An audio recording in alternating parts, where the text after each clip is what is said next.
नमस्कार दोस्तों, मैं राजिका अग्रवाल आपकी साइंस टीचर। और आज की इस वीडियो के अंदर हम डिस्कस करने वाले हैं आपके एसएससी एमटीएस के साइंस के टॉपिक्स।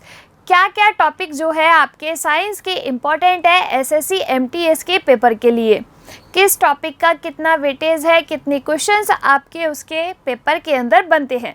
देखिए भाई, एमटीएस के पेपर में आपके साइंस के 3 to 4 और 5 क्वेश्चन जो है आपको देखने को मिलेंगे। इससे ज़्यादा क्वेश्चन आपके साइंस के उसके अंदर से नहीं आएंगे।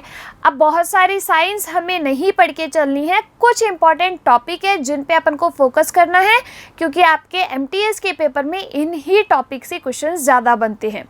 सारा पढ़ने से कोई मतलब नहीं है, ये भी पढ़ लिया वो भी पढ़ लिया, क्वेश्चन आने अपने 4 या 5। तो भाई कुछ सेलेक्टिव टॉपिक है जिन पे फोकस करना है। देखो, पहला टॉपिक है आपका विटामिन्स। विटामिन से क्वेश्चन बनने की पॉसिबिलिटीज़ 95 to 98% है, आप ये मान के चलो, क्योंकि विटामिन जो है ये टॉपिक ऐसा है कि आपके हर एग्ज़ाम के अंदर, चाहे वो एसएससी का एग्ज़ाम है या फिर कोई और एग्ज़ाम है, विटामिन के टॉपिक से जो क्वेश्चन बनने की पॉसिबिलिटीज़ है वो सारे एग्जाम्स में सबसे ज़्यादा है। तो इसको बहुत ध्यान से पढ़ के चलना है अपन को, विटामिन को। उसके बाद आपका दूसरा टॉपिक आता है रोग, यानी कि डिजीज़। 2 तरीके के डिसऑर्डर हैं, जो आपके जेनेटिक डिसऑर्डर है वो भी आपको पढ़ने हैं। बाकी आपके जो कम्युनिकेबल डिजीज़ेज़ हैं, यानी कि बैक्टीरिया से होने वाली डिजीज़, वायरस से होने वाली डिजीज़, प्रोटोजोआ से होने वाली डिजीज़। और आपके एग्ज़ाम में क्वेश्चन इस तरीके से बनता है कि निम्न जो डिजीज़ है वो किससे होती है, कि वायरस से है, प्रोटोजोआ से है, आपकी जो है बैक्टीरिया से है। ऐसा क्वेश्चन आपका एग्ज़ाम में आपको देखने को मिल जाता है। तो सेकंड मोस्ट इम्पॉर्टेंट जो टॉपिक है आपका वो यही है एग्ज़ाम के पॉइंट ऑफ व्यू से, डिजीज़, रोग। तो इसके अंदर हम जो कवर करेंगे वो जेनेटिक डिसऑर्डर भी होंगे और उसके साथ साथ जो कम्युनिकेबल डिजीज़ है वो भी हम पढ़ते हुए चलेंगे। ठीक है, आगे बढ़ते हैं। आवर्त सारणी के तत्व जो एलिमेंट्स है, आपको 1 से 30 तक के एलिमेंट तो प्रॉपर याद रखने हैं, क्योंकि आपसे एग्ज़ाम के अंदर ये पूछा जाता है कि ये जो एलिमेंट है इसका एटॉमिक नंबर क्या है। मोस्टली अब तक जो ये पूछा गया है अगर एलिमेंट से, तो मोस्टली यही पूछा गया है कि हाइड्रोजन जो है उसका परमाणु क्रमांक कितना होता है, या फिर 1 नंबर पे कौन सा एलिमेंट आता है। ये वाला क्वेश्चन इस तरीके से आपका पूछते हैं। तो एलिमेंट्स के आपको एटॉमिक नंबर जो है, यानी कि पीरियोडिक टेबल हम पढ़ेंगे, उसमें से आपका ये क्वेश्चन बनने की पॉसिबिलिटीज़ होती है। उसके बाद आगे चलते हैं। आपका जो नेक्स्ट टॉपिक है धातु तथा अधातु। देखो भाई, धातु अधातु में से आपके जो एक्सेप्शनल क्वेश्चन बनते हैं, एक्सेप्शन वाले ही क्वेश्चन आपके इसके अंदर से बनते हैं। या फिर आपसे कोई भी एक रिएक्शन जो है पूछ ली जाती है मेटल्स की, कि भाई इसके साथ ये मेटल क्या रिएक्ट करता है, वाटर के साथ कौन सी जो मेटल है आपकी गर्म पानी के साथ, कौन सी ठंडे पानी के साथ। इस तरीके का क्वेश्चन आपको देखने को मिलता है। तो मेटल नॉन मेटल अपना एक इम्पॉर्टेंट टॉपिक है। उसके बाद कोशिका तथा कोशिकांग, ऑर्गेनेलीज जो है उससे आपका क्वेश्चन बनता है। ये मान के चलो पूरा 95% और 100% चांस रहते हैं कि ये सेल और ऑर्गेनेलीज से आपका क्वेश्चन जो है वो आएगा। ठीक है, कि भाई इसका जो फंक्शन है वो बॉडी के अंदर किसका है, ये वाला फंक्शन किसका है, किस ऑर्गेनेलीज का है, ये आपका क्वेश्चन बन जाता है इस टॉपिक से। ठीक है, कोशिका तथा कोशिकांग से। उसके बाद नेक्स्ट टॉपिक है अपना जीवों का वर्गीकरण, क्लासिफिकेशन। हर एग्ज़ाम के अंदर एक क्वेश्चन इसको देखने को मिला है, जितने भी पेपर हुए हैं उनमें। इस क्लासिफिकेशन से क्वेश्चन कैसे बनते हैं, कोई भी जो आपका ऑर्गेनिज्म है उसका नाम दे देते हैं, उसका नाम देके पूछ लिया जाता है ये किस फाइलम से बिलोंग करता है, ये किस किंगडम से बिलोंग करता है, या फिर जो 3 सिमिलर है एक कुछ डिफरेंट है उसमें से ऑप्शन उसके बारे में पूछ लेते हैं कि भाई इनमें से जो है आपका कौन सा सही नहीं है, या फिर ये कैरेक्टर किस ऑर्गेनिज्म का नहीं है।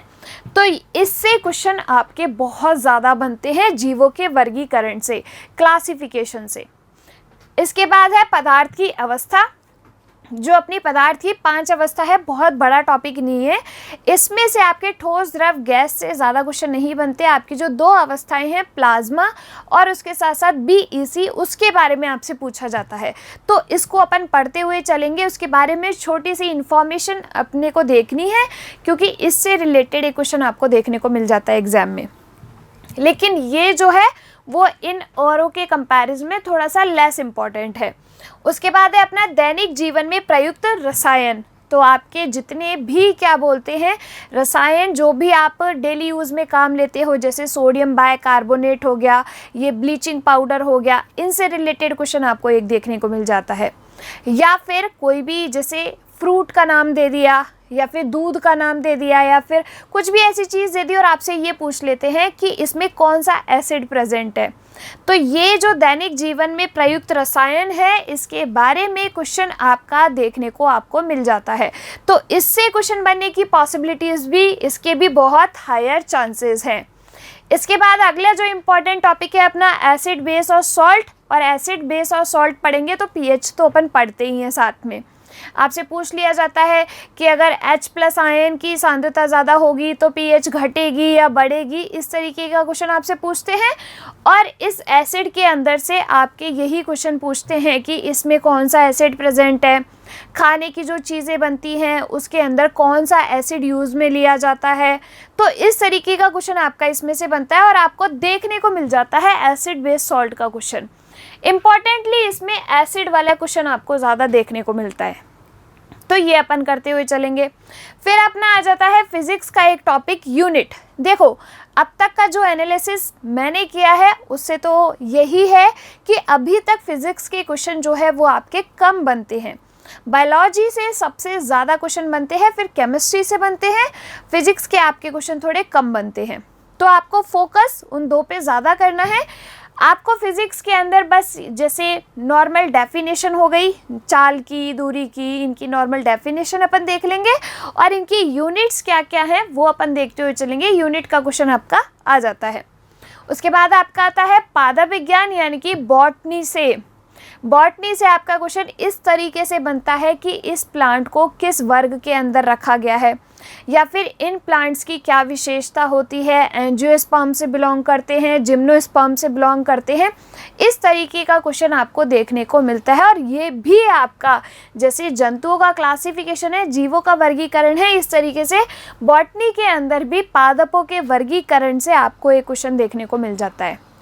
तो ये कुछ अपने इम्पॉर्टेंट टॉपिक है जिसमें से अपने क्वेश्चंस बनने की पॉसिबिलिटीज़ बहुत ज़्यादा है एग्ज़ाम के लिए। एग्ज़ाम के पॉइंट ऑफ व्यू से पढ़ेंगे, बहुत ज़्यादा एक्सेस में थ्योरी और ये चीज़ें नहीं पढ़ेंगे, कंसेप्ट के साथ जो है अपन इसको पढ़ते हुए चलेंगे।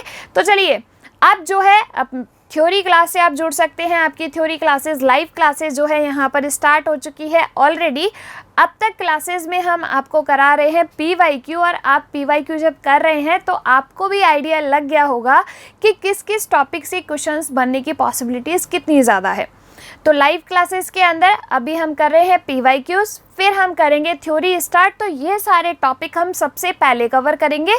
एग्ज़ाम के पॉइंट ऑफ व्यू से अपन को पढ़ना है, ठीक है। चलिए, हार्ड वर्क की जगह स्मार्ट वर्क करेंगे तो ज़्यादा बढ़िया रहेगा, क्योंकि आपको पता है modern problem requires modern solution. तो चलिए, मिलते हैं अपने लाइव क्लासेस के अंदर। तब तक के लिए आप लोग खुश रहिए, स्वस्थ रहिए। धन्यवाद।